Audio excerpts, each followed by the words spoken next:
ജർമ്മനിയുടെ ഒരു പ്രധാനപ്പെട്ട എയർബേസിന് മുകളിൽ ഒരു ചാര ഡ്രോൺ ഏറെ സമയമായി പറന്നുകൊണ്ടിരിക്കുന്നു. ഇതിനെ വെടിവെച്ച് വീഴ്ത്താനായി ജർമ്മനി ചില ശ്രമങ്ങൾ എടുത്തെങ്കിലും അവരുടെ രാജ്യത്തിലെ നിയമമനുസരിച്ച് അല്ലെങ്കിൽ അടുത്തിടെ ഉണ്ടായ ഒരു അറിയിപ്പനുസരിച്ച് ഈ ഡ്രോണിനെ വെടിവെച്ച് വീഴ്ത്താൻ പാടില്ല എന്നുള്ളതാണ് പ്രധാനപ്പെട്ട തീരുമാനം. അപ്പോ ഇതിന് മറ്റു മാർഗങ്ങളൊന്നും തന്നെ ഇല്ലേ?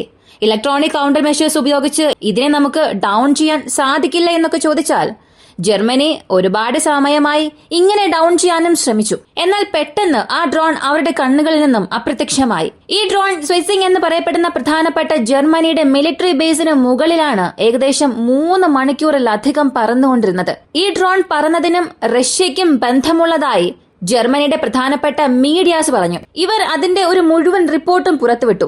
എന്തുകൊണ്ട് ജർമ്മനിയിൽ ഒരു ഡ്രോൺ പറക്കുന്നതിന് റഷ്യയെ കാരണമായി പറയുന്നു? അതും 3 മണിക്കൂർ ഒരു മിലിറ്ററി ബേസിന് മുകളിൽ സാധാരണ ഒരു സിവിലിയൻ ഡ്രോൺ പറപ്പിക്കില്ല. ഇവിടെ എത്രയോ കൗണ്ടർ മെഷർ സിസ്റ്റം ഉണ്ട്. ഇവ എല്ലാത്തിനും അപ്പുറം റഷ്യയെ ഇതുമായി ബന്ധിപ്പിക്കുന്നതിന് എന്താണ് കാരണം?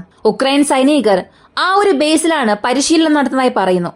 അപ്പോ ജർമ്മനിയെ കൊണ്ട് എന്തുകൊണ്ട് ആ ഡ്രോണിനെ വെടിവെച്ച് വീഴ്ത്താൻ സാധിച്ചില്ല? നാളെ ഒരു യുദ്ധ സാഹചര്യം വന്നാലും ജർമ്മനി ഇതുപോലെ തന്നെ ആയിരിക്കുമോ പ്രതികരിക്കുന്നത്? ഇവയെക്കുറിച്ചെല്ലാം ഈ വീഡിയോയിലൂടെ വിശദമായി അറിയാം.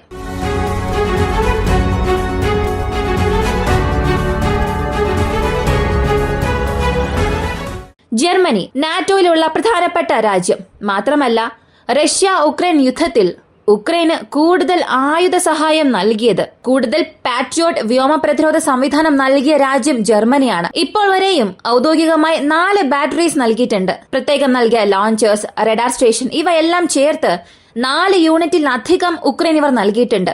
ഇത് ഉക്രൈന് ഒരു വലിയ സഹായമായി തന്നെ മാറി. റഷ്യൻ പ്രസിഡന്റ് വ്ളാഡിമിർ പുടിൻ വിനാശകരമായ ഒരു വെപ്പൺ എന്ന് പറഞ്ഞ കിൻസാൽ ഹൈപ്പർസോണിക് മിസൈലിനെ പോലും വെടിവെച്ച് വീഴ്ത്തിയതായി ഒരു ക്ലെയിം നടത്തി. അതായത് ജർമ്മനി കൊടുത്ത ഈ പാട്രിയോട്ട് സർഫസ് മിസൈൽ സിസ്റ്റം ഉപയോഗിച്ച് വെടിവെച്ച് വീഴ്ത്തിയെന്ന് ഉക്രൈൻ ഒരു വലിയ ക്ലെയിം നടത്തി. പക്ഷേ അതിന് സപ്പോർട്ടിംഗ് എവിഡൻസ് ഒന്നും നൽകിയില്ല.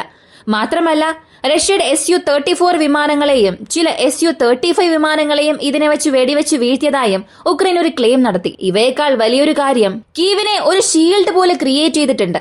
അദൃശ്യമായ ഒരു വ്യോമ പ്രതിരോധ സംവിധാനം അവിടെ ക്രിയേറ്റ് ചെയ്ത് സംരക്ഷിക്കാൻ കഴിവുള്ള ഒരു ശക്തി ഈ ഒരു സംവിധാനം ഉക്രൈൻ നൽകി. എന്നാൽ ഈ മിസൈൽ സംവിധാനമെല്ലാം ഉപയോഗിക്കുന്നുണ്ടല്ലോ. ഈ സൈനികർക്ക് ജർമ്മനിയിൽ വെച്ച് വളരെ പ്രധാനപ്പെട്ട 3 മിലിറ്ററി ബേസസിൽ ട്രെയിനിങ് നടത്തുന്നുണ്ട്. അതിൽ 80% ഉക്രൈൻകാർക്ക്, അതും പാട്രിയോട്ട് ഓപ്പറേറ്റ് ചെയ്യുന്ന പാട്രിയോട്ട് ഓപ്പറേറ്റേഴ്സിന് ഈ സ്വിറ്റ്സിംഗ് എയർബേസിൽ വെച്ചാണ് പ്രധാനപ്പെട്ട ട്രെയിനിങ് നൽകുന്നത്. ഇപ്പൊ ഒരു പ്രായോഗികമായ കണക്കെടുത്ത് നോക്കിയാൽ, അല്ലെങ്കിൽ മറ്റു രാജ്യങ്ങളുമായി കമ്പയർ ചെയ്ത് ജർമ്മനിയുടെ ഒരു ഡേറ്റ എടുത്ത് നോക്കിയാൽ, ജനുവരി 9 മുതൽ 29 വരെ മാത്രം 6 മുതൽ 9 ഈവന്റ്സ് അവിടെ സംഭവിച്ചിട്ടുണ്ട്. അതും ഇതുപോലുള്ള മിസ്റ്റീരിയസ് ഡ്രോൺ സ്പോട്ടിംഗ് അവിടെ സംഭവിച്ചിട്ടുണ്ട്. ഇതിൽ 6 കൺഫേം ചെയ്തതാണ്, 3 അൺഐഡന്റിഫൈഡ് കാറ്റഗറിയിൽ വെച്ചിട്ടുണ്ട്. അതായത് അകത്തേക്ക് എന്തോ ഒന്ന് വന്നു, പക്ഷെ അത് എന്താണെന്ന് അറിയില്ല. ഡ്രോൺ ആണോ മറ്റെന്തെങ്കിലും ആണോ എന്നറിയില്ല. കുറച്ചു സമയം ആകാശത്തിൽ പറന്നുകൊണ്ട് അത് പോയി. അതിനെ ഡ്രോൺ എന്ന് കൺഫേം ചെയ്തിട്ടില്ല. അതിനാൽ അൺഐഡന്റിഫൈഡ് കാറ്റഗറിയിൽ ഈ 3 എണ്ണം, കൺഫേം ചെയ്തത് 6. ഇപ്പൊ ഈ ഒരു സംഭവം നടന്നത് ഫെബ്രുവരി 9 ഇതേ മിലിറ്ററി ബേസിന് മുകളിൽ ഇങ്ങനെയൊരു സംഭവം നടന്നു. 3 മണിക്കൂറായി ഒരു ഡ്രോൺ പറന്നുകൊണ്ടിരിക്കുന്നു. ഇത് ജർമ്മനിയുടെ എയർ വാർണിംഗ് സിസ്റ്റവും ആന്റി ഡ്രോൺ സിസ്റ്റവും കണ്ടുപിടിക്കുന്നു. 3 മണിക്കൂറായി പറന്നുകൊണ്ടിരിക്കുന്നുവെന്നുണ്ടെങ്കിൽ എന്തുകൊണ്ട് ജർമ്മനിയെ കൊണ്ട് അത് വീഴ്ത്താൻ സാധിച്ചില്ല? അല്ലെങ്കിൽ ജർമ്മനി അതിനെ വീഴ്ത്താൻ ശ്രമങ്ങളൊന്നും എടുത്തില്ല എന്ന് ചോദിച്ചാൽ, ജർമ്മനി അതിനെ വെടിവെച്ച് വീഴ്ത്താൻ ശ്രമങ്ങൾ എടുത്തില്ല എന്നല്ല. പക്ഷേ ഇവിടെ സോഫ്റ്റ് കിൽ എന്ന ഒന്നുണ്ട്. ഇലക്ട്രോണിക് കൗണ്ടർ മെഷേഴ്സ് ഉപയോഗിച്ച് ആ ഡ്രോണിനെ താഴെ വീഴ്ത്തും. ആ ശ്രമങ്ങളിലും ചില ഡ്രോൺസ് ഉപയോഗിച്ച് ആ ഡ്രോണിനെ പിടിക്കാനും ശ്രമിച്ചു.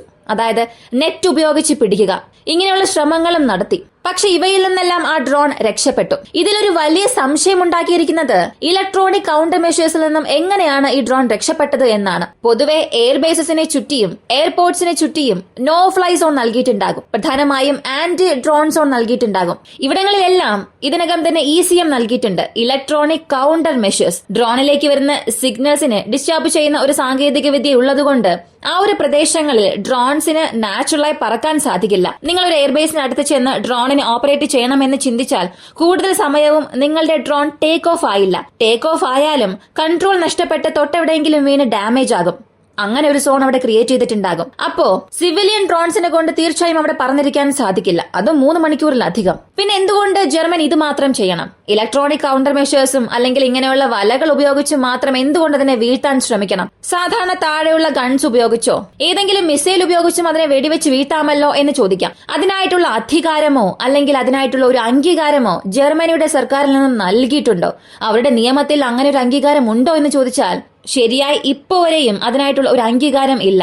അടുത്തിടെ ജനുവരി മാസം 25-ാം തീയതി ഒരു വലിയ റിക്വസ്റ്റ് ജർമ്മനിയുടെ സർക്കാരിന് കൊടുത്തു. ഇങ്ങനെ മിസ്റ്റീരിയസ് ഡ്രോൺസിന്റെ സ്പോട്ടിംഗ് വർദ്ധിച്ചു വരുന്നുണ്ട്, ഞങ്ങളെ കൊണ്ട് ഇതിനെ നിയന്ത്രിക്കാൻ സാധിക്കുന്നില്ല, ഇതിനെ വെടിവെച്ച് വീഴ്ത്താൻ, അതായത് ഹോട്ട് കില്ല് ചെയ്യാനുള്ള ഒരു അംഗീകാരം നൽകണം എന്ന് ജർമ്മനി സർക്കാരിനോട് ചോദിച്ചു. എന്നാൽ അതിനെക്കുറിച്ചുള്ള ഫലങ്ങളൊന്നും ഇപ്പോൾ വരെയും പുറത്തു വന്നിട്ടില്ല. അവരുടെ 1994 ആർട്ടിക്കിൾ 24 അനുസരിച്ച് നോക്കിയാൽ ഈ ഡ്രോണുകൾ ഏത് പ്രദേശത്തിന് മുകളിലാണോ പറക്കുന്നത് അവിടെ വെച്ച് അതിനെ സോഫ്റ്റ് കില്ല് ചെയ്ത് ഡൗൺ ചെയ്യാനുള്ള ഒരു അംഗീകാരം മാത്രമേ നൽകിയിട്ടുള്ളൂ.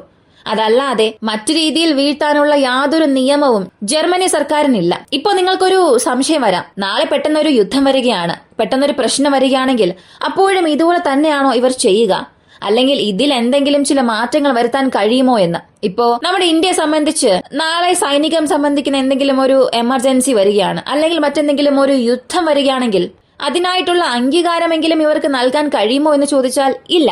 നമ്മുടെ ഇന്ത്യയെ സംബന്ധിച്ച് നമ്മുടെ ആർമഡ് ഫോഴ്സസിന്റെ സുപ്രീം കമാൻഡർ പ്രസിഡന്റ് ആയിട്ടുള്ള വ്യക്തിയാണ്. അവരാണ് ഫോർമല ഈ വാർ അനൗൺസ് ചെയ്യുക. കൂടാതെ യുദ്ധം അറിയിക്കാനുള്ള മുഴുവൻ അധികാരം അവരുടെ പക്കലാണ് ഉള്ളത്. പക്ഷെ അടിയന്തര സാഹചര്യങ്ങളിൽ ക്യാബിനറ്റിലുള്ള മിനിസ്റ്റേഴ്സുമായി കൂടി ആലോചിച്ചിട്ട് പ്രധാനമായും ഡിഫൻസ് മിനിസ്റ്ററുമായി ചർച്ച ചെയ്ത് പ്രൈം മിനിസ്റ്ററെ കൊണ്ടും ഇങ്ങനെയുള്ള ഒരു അപ്രൂവൽ നൽകാൻ കഴിയും. എന്നാൽ സുപ്രീം കമാൻഡ് എന്നത് ഇവിടെ പ്രസിഡന്റിന്റെ പക്കൽ മാത്രമാണുള്ളത്. പക്ഷേ ജർമ്മനിയുടെ സർക്കാരിൽ ഇങ്ങനെ യാതൊന്നും ഇല്ല. നാളെ ഒരു പ്രശ്നം വരികയാണ്, പെട്ടെന്ന് ഇവർ പ്രതികരിക്കണം എന്നുണ്ടെങ്കിൽ പോലും 24 മുതൽ 48 മണിക്കൂർ വരെ മാത്രമേ ഇവരെ കൊണ്ട് ആ അടിയന്തരമായ നീക്കങ്ങൾ നടത്താൻ സാധിക്കൂ. അതിനുശേഷം അവരുടെ പാർലമെന്റിൽ അപ്രൂവൽ വാങ്ങി അതിനുശേഷം മാത്രമേ ഈ യുദ്ധത്തെ തുടരാൻ സാധിക്കൂ. അല്ലെങ്കിൽ പ്രധാനപ്പെട്ട ചില മെനുവേഴ്സ് എടുക്കാൻ കഴിയും. ഇപ്പൊ നാറ്റോയിൽ ഏതെങ്കിലും ഒരു രാജ്യത്തെ പ്രശ്നം വരികയാണ്, ആ നാറ്റോയിലുള്ള ഏതെങ്കിലും ഒരു പ്രദേശത്തേക്ക് ജർമ്മൻ സൈനികർ പോകണം എന്നുണ്ടെങ്കിലും അതിനും ഇതേ സാഹചര്യം തന്നെയാണ്. നാറ്റോയിലുള്ള ഒരു രാജ്യത്തിൽ മറ്റു രാജ്യങ്ങൾ കൈവയ്ക്കുകയാണെങ്കിൽ ഒരിക്കലും അമേരിക്ക അതിനായി വരില്ല. അവരുടെ നിയമത്തിൽ അതിനായിട്ടുള്ള പദ്ധതികൾ ഒന്നും ഇല്ല. അതുപോലെ തന്നെയാണ് ജർമ്മനിയുടെ നിയമത്തിലും. നാളെ നാറ്റോയിലുള്ള ഏതെങ്കിലും ഒരു രാജ്യത്ത് പ്രശ്നം വരികയാണ്, ജർമ്മനി പെട്ടെന്ന് അവിടെ സൈനികരെ അയക്കുമോ എന്ന് ചോദിച്ചാൽ തീർച്ചയായും ഇല്ല. പ്രോപ്പറായി അവരുടെ പാർലമെന്റിൽ പെർമിഷൻ വാങ്ങി അവർക്കായിട്ടുള്ള മെജോറിറ്റി കാണിക്കണം. അതിനായിട്ടുള്ള റീസൺസ് അറിയണം. ഇതിനാകുന്ന ചിലവുകളും നഷ്ടങ്ങളും ഇവയെല്ലാം വിശകലനം ചെയ്ത ശേഷം മാത്രമേ ഇവരെ കൊണ്ട് അയക്കാൻ സാധിക്കൂ. അപ്പോ ജർമ്മനിയുടെ നിയമത്തിൽ ഇപ്പോൾ വരെയും ഇങ്ങനെയുള്ളൊരു സംഭവം നടക്കാൻ സാഹചര്യമേ ഇല്ല. അത് ഈ ഡ്രോൺ കാറ്റഗറിയിലുമുണ്ട്. ഇപ്പോ ഇതിനെ എന്തുകൊണ്ട് റഷ്യയുമായി ബന്ധിപ്പിക്കുന്നു, അല്ലെങ്കിൽ ഈ മിസ്റ്റീരിയസ് ഡ്രോൺ സ്പോട്ടിങ്ങിന് റഷ്യ മാത്രമാണോ കാരണം എന്ന് ചോദിച്ചാൽ ഇതിനകം ഇതുപോലെ ഒരുപാട് സംഭവങ്ങൾ നടന്നിട്ടുണ്ട്. ഇത് തീർച്ചയായും സിവിലിയൻ ഡ്രോൺസ് ആയിരിക്കാനുള്ള സാധ്യത 100% ഇല്ല. കാരണം സിവിലിയൻ ഡ്രോൺസ് ഒന്നും ഇതുപോലെ ഇലക്ട്രോണിക് സിസ്റ്റംസിന് എഗെയിൻസ്റ്റായി പറക്കില്ല. പക്ഷേ ഇങ്ങനെയുള്ള ചില ഡ്രോൺസ് ഇതിൽ ഫോറിൻ ഇൻഫ്ലുവൻസ് ഉള്ളത് വളരെ വ്യക്തമായി കാണിക്കുന്നുണ്ട്. അതും ഈയൊരു സംഭവത്തിൽ ശ്രദ്ധിച്ചു നോക്കേണ്ട കാര്യം, ഈ ഡ്രോൺ ഈ പ്രദേശത്തിന് മുകളിൽ പറന്നുകൊണ്ടിരിക്കുമ്പോൾ പാട്രിയോട്ട് സിസ്റ്റംസ് എല്ലാം അവിടെ ആക്റ്റീവ് മോഡിലായിരുന്നു. അതാണിപ്പോൾ ഒരു വലിയ സ്പാർക്കായി മാറിയിട്ടുള്ളത്. അതും മാധ്യമത്തിൽ വളരെ വ്യക്തമായി പറഞ്ഞിട്ടുണ്ട്. ആ റിപ്പോർട്ടിൽ പറഞ്ഞത് അവിടെ പാട്രിയോട്ട് ആക്റ്റീവ് മോഡിൽ വെച്ചിരിക്കുന്ന അതേ സമയം മുകളിൽ അങ്ങനൊരു ഡ്രോൺ പറന്നുകൊണ്ടിരുന്നു.